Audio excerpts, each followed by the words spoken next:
Hey, this is the Big Hardcore Gamer back for another review. Now in this video I'll be reviewing Lunar Abyss, which is a first-person bullet hell shooter from Kwalee Labs.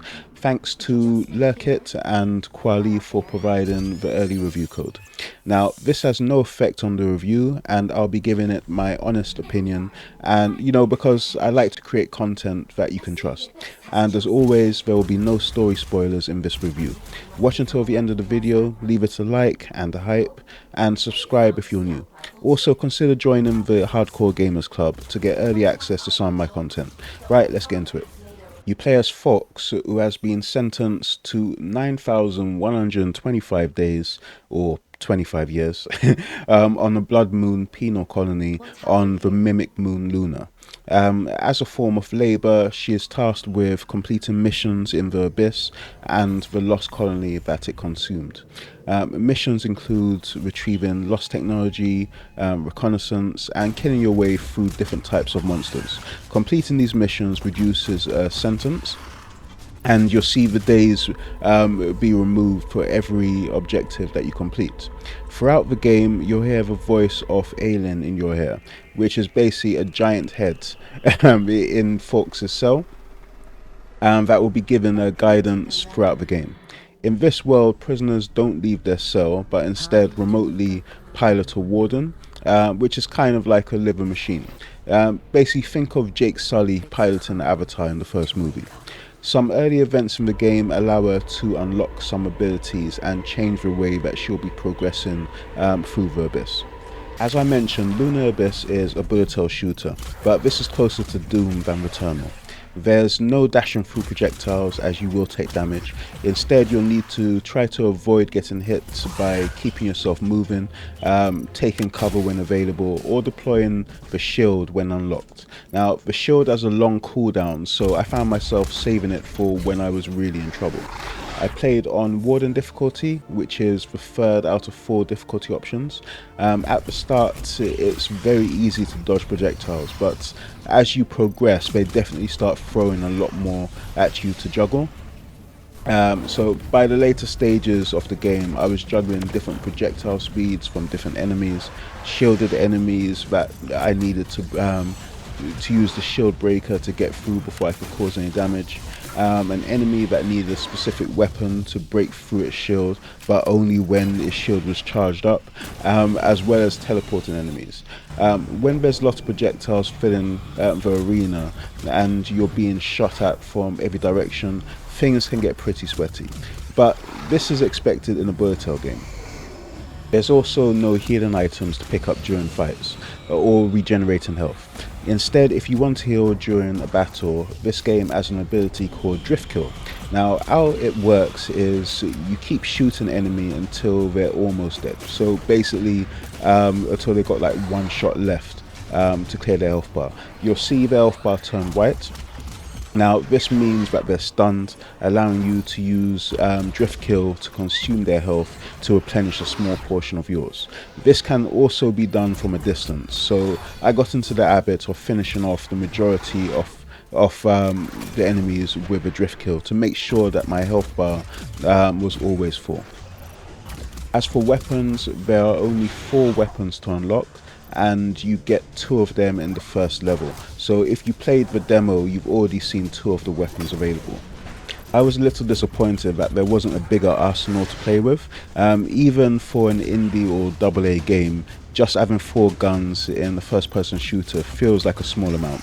But the weapons feel very punchy. This is due to a combination of the gun sounds and the gun animations, especially when using the shield breaker, which is basically this game's shotgun. It's used to destroy blue barriers on some doors and blue shields on some enemies, but can also cause a lot of damage to the monsters that you shoot with it. Each weapon has an upgrade that can be found around the game, but there's no skill tree. They really just decided to keep things as simple as possible. There's a hell of a lot of platforming in this game, which is something I'm surprised about, because there was some platforming in the demo, but I didn't realize just how much there would be in this game. There's lots of jumping down from very high heights to land on platforms below, lit up by small lights to show you where you're supposed to be landing. or mid-air dashing through barriers and grappling to reach different platforms. As you unlock more abilities, the platforming gets more challenging. It's actually done really well in most areas, but there were definitely some times that I just had enough of the platforming and just wanted to get back to shooting things again. And in those cases, they'd send some enemies after me while I was doing the platforming. She's also able to possess some objects to help her move through the areas. This also gets mixed into the platforming. At one point, I was able to possess a Goliath, which is basically the game's version of a mech with Gatling guns. These sections felt like I was playing a game from the early 2000s, and it was a lot of fun. There are also some fairly decent boss fights, not amazing, but definitely fun to play through. When it comes to performance, I was pleasantly surprised at just how smooth this game ran.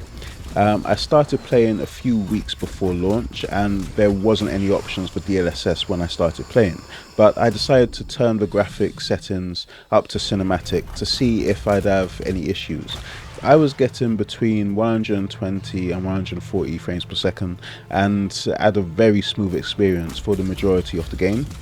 There were a few occasions when I would get, a massive frame drop or freeze when moving to a new area, but I'm sure this will get fixed in a patch.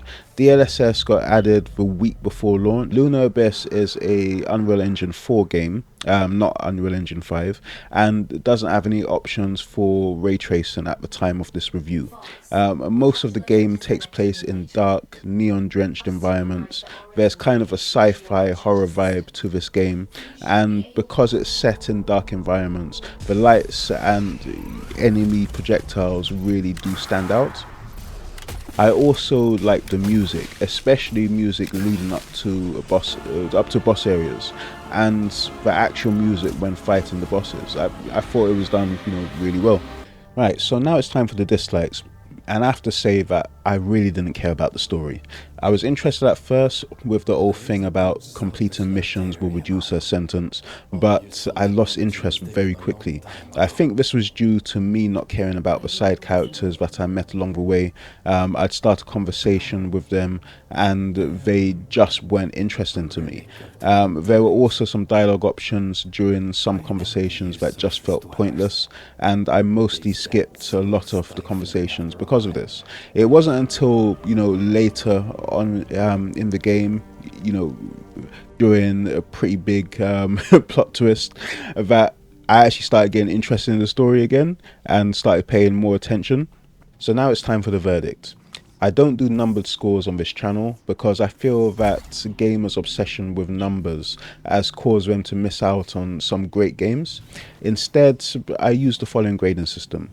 Did not finish for a game that I put in a lot of time and effort into, but just couldn't bring myself to finish it for whatever reason. After that is bad, average, good, and must play. Lunar Abyss is a good game. It's a solid shooter that has decent music and visuals. The story wasn't very interesting to me, but the gameplay was good enough to carry the game. This is still one that I would only recommend getting if the price is right. I didn't get a price when I received the code, but I'd say the sweet spots for this would be around the £20 mark. Lunar Abyss will be releasing on PS5, PC, through Steam, Epic and Microsoft Store, Xbox Series consoles and Game Pass on the 21st of May. I'll have more gameplay videos releasing on the channel on the 21st. Right, so that's the end of the video. Hopefully you enjoyed it. If you did, please hit the like button and also the hype button. If you're new to the channel, hit the subscribe button and check out some of my other content.